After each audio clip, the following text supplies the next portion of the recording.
Today we're going to review the current Canadian government's foreign buyer ban, and we're starting now.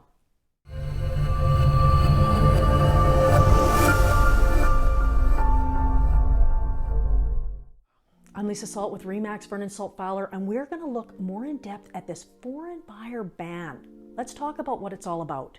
So in a nutshell, the Act prohibits non-Canadians from purchasing any residential property across Canada in population centers greater than 10,000 people for the next 2 years, which means from January 1st, 2023 to December 31st, 2024. So first of all, let's look at what it means when it says non-Canadian. A non-Canadian is someone who is not a Canadian citizen. I guess that's obvious. However, that definition does not include those who are registered Indians under the Indian Act or those who are permanent residents. So there's a couple of exceptions there. The point of this is it's not about residency, it's about citizenship. It's okay if you're a non-resident for tax purposes. As long as you're a Canadian citizen, you can still buy property in Canada, no problem. You also can't be a non-Canadian corporation. Now, this is only for private corporations, not public. A non-Canadian corporation means your corporation is not incorporated under the laws of Canada or a province, or it is controlled by a non-Canadian. And the foreign ownership also can't be more than 3%. So that is extremely, extremely low. As usual, there are exceptions to the rule, 4 of them actually. But before we talk about those, please make sure you subscribe to our YouTube channel and like this video, as we're posting new videos every single week. On this channel, we give you the straight goods on the whole Okanagan Valley, our ultimate Four Seasons paradise.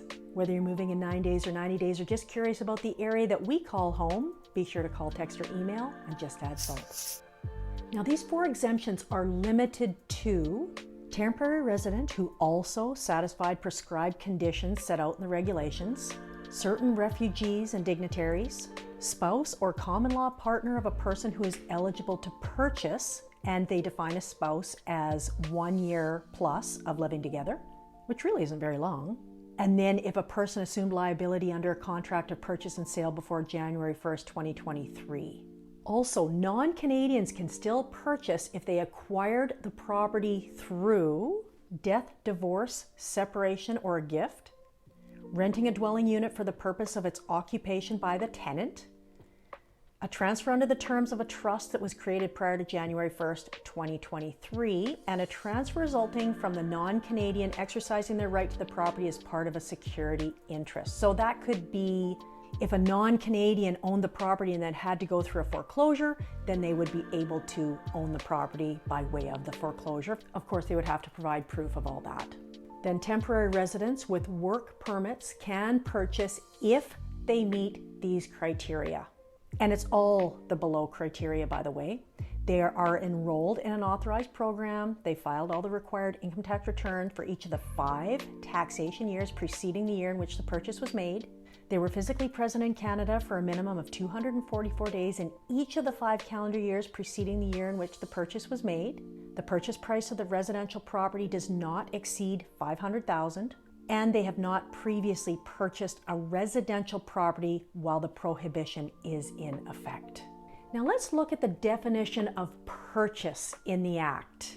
When you enter into an offer to purchase, whether or not there are conditions on the offer, it's not when the deal closes, it's when it's accepted.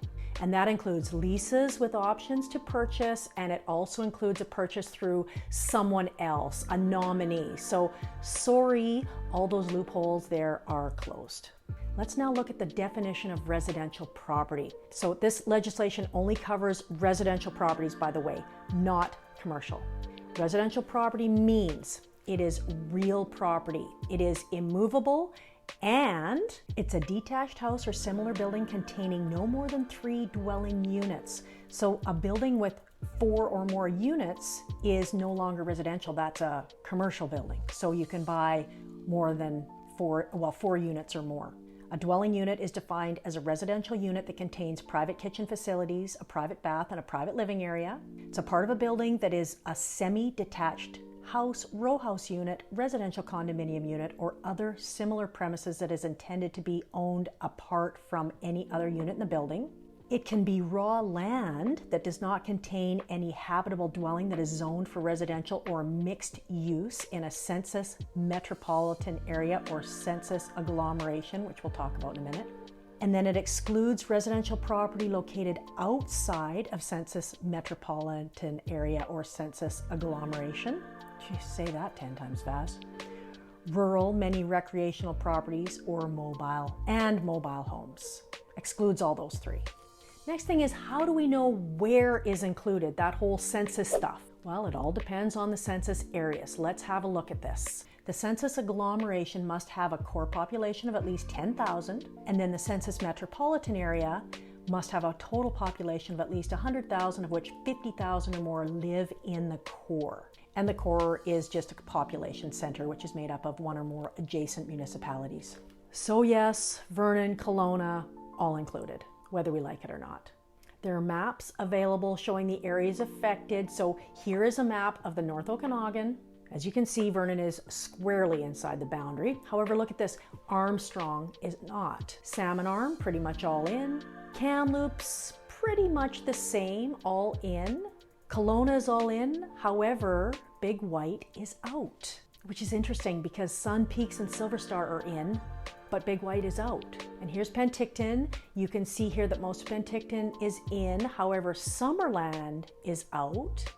And also some of the Naramata Bench is out. Parts in, parts out. Do not ask me why.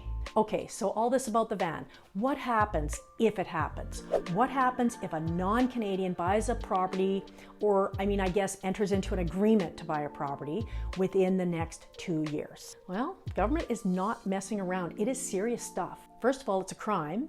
It's a crime to buy as a non-Canadian, and it's also a crime to aid a non-Canadian to buy. So what happens? Well, there's an up to $10,000 fine, and the courts may order the property to be sold. And if they order it to be sold, the non-Canadian can't recover more from the property than what was paid for it, whether the price went up or not. Well, who can be fined? The non-Canadian, anyone knowingly aided in the purchase, and in the case of a corporation, it could be all the officers, all the directors, senior officials, everybody. Yikes! So if you're a non-Canadian, you better just cool the jets on your purchase until January of 2025. If you're a Canadian citizen though, and still want to buy some real estate, maybe Vernon is your choice for where to live and or buy. If so, check out our Vernon relocation package for more information on our area, or give us a call, text or email. We can help.